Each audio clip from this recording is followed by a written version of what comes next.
have an economic question, okay? As a country or the worldwide, everyone's talking about energy and economics, and it doesn't seem that enough people are paying attention to, for instance, okay, let me switch. The national debt. All the politicians in this country are talking about 14 trillion. Let's raise the debt ceiling. And my question to you today is, as I'm eventually going to be a grandfather when my kids get married and have kids, you don't want to have a country or the worldwide in debt that you can't pay for. So my question to you is, what do you see about our country's national debt at $14 trillion? Do you see us ever paying that off? And what I don't understand is a country that prints their money and assigns the value thereof, how could you be in debt to yourself? That's my question. Well, it is a complicated question that we could spend a long time unraveling, as you and we and others even try to define the current what is. Rather than do that, and we will if you want, we'll go there a little bit if you want to, but we want to lay it out in a different way first, because it is our expectation that we can bring you into alignment more easily through this approach, and if not, we'll dig into it the way you're asking. So let's talk about the debt. Let's talk about the irresponsibility of it. Let's talk about the lack of attention to detail. Let's talk about so many people with so many fingers in so many pies and so much red tape and involvement that things just get totally out of hand.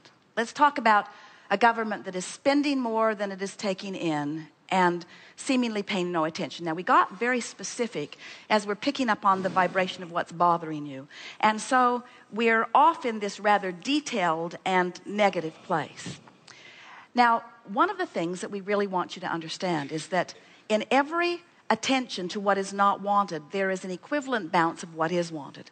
And while it is often unsatisfying to someone who's living a reality that is unwanted, we want you to know that there is a vibrational reality of prosperity that is born, but it's vibrational. And a lot of people say, so vibrational is not much better than the government just printing money. In other words, vibrational isn't something that is tangible yet. And we say, we want you to not underestimate the power of what's in this vortex, because what's in the vortex is the future manifestation. The question is, how future is it? How far into the future is what is in the vortex? How far in the future, how much buffer of time is it going to take before what's in this vortex is allowed to manifest by the people who are participating?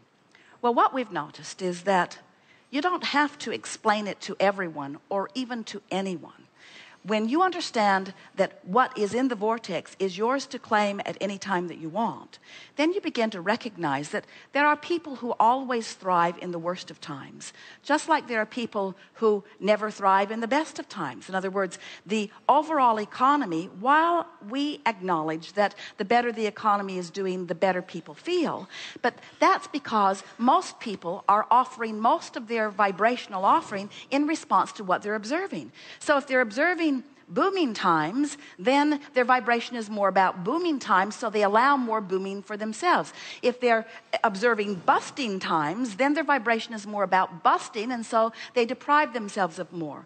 And we think it would be nice, we think it is nice when more and more of you are developing your relationship with what's really the reality, instead of letting what is be your knee-jerk response, you see. Esther remembers us some time ago as a question came up about energy. Many years ago, in her first interactions with Abraham, the question of energy was coming up. And we were explaining that there is no shortage of energy, that with the resources that exist upon your planet and the mixing up of relationships and ideas that are being born, that there will always be someone in an allowing place to receive the idea and have the wherewithal to put it into motion, that things will always be working out for you. So we know that You can watch CNN, or you can read the news feeds, and you can get yourself focused upon negative things that are happening, and you can be one of the masses who consistently or chronically holds yourself in vibrational resistance to the well-being that is burgeoning.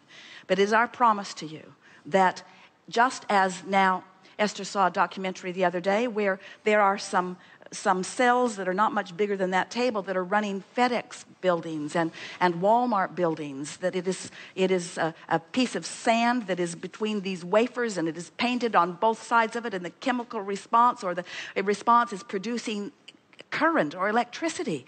They are not fuel cells. There's something beyond fuel cells. And she began to laugh as she realized that the technology has moved into the place where whatever you want will always be there for you. You're not trucking in other resources from other planets, and yet the resources that you are needing to create anything that you're wanting are right here, because if this time-space reality has the wherewithal to produce a desire within you, even if you are the only person who is receiving the idea to produce the desire, it is our promise to you that this time-space reality has the wherewithal to deliver the full-blown manifestation.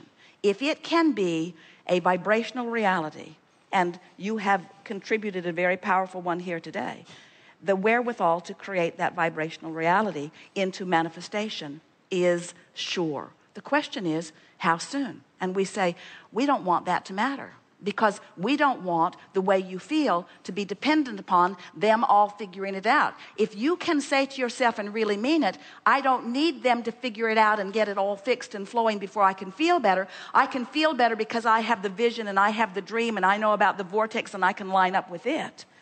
You follow? Mm-hmm. We were visiting with a woman some time ago who had arthritis in her hips.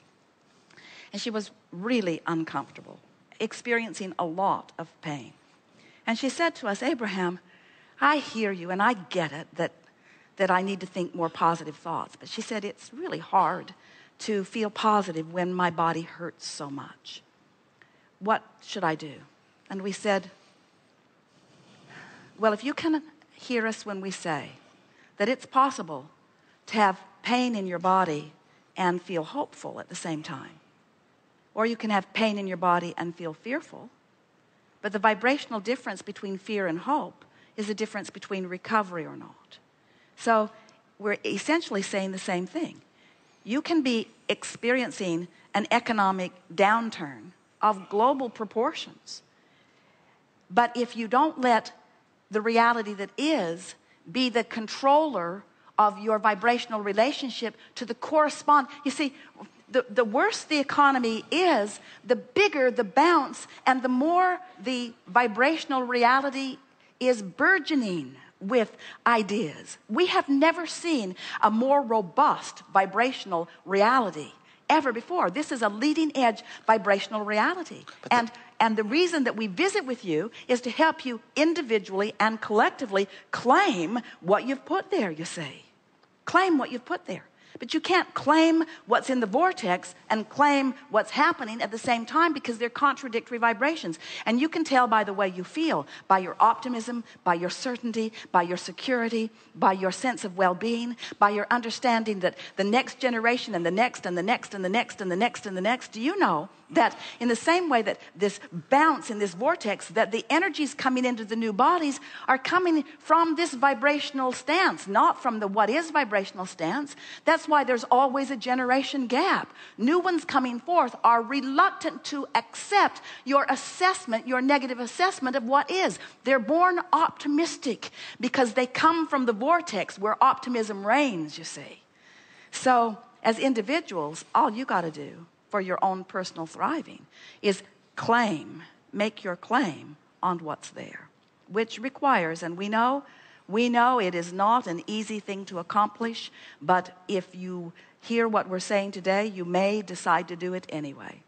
You just got to give up the what isness, because what is doesn't mean diddly squat. The real deal is what you're asking for. The real deal, the world that is coming. And sometimes we've been watching you as we've been talking about this is real time. This is now reality. What's in the vortex is now. What's in the vortex is now.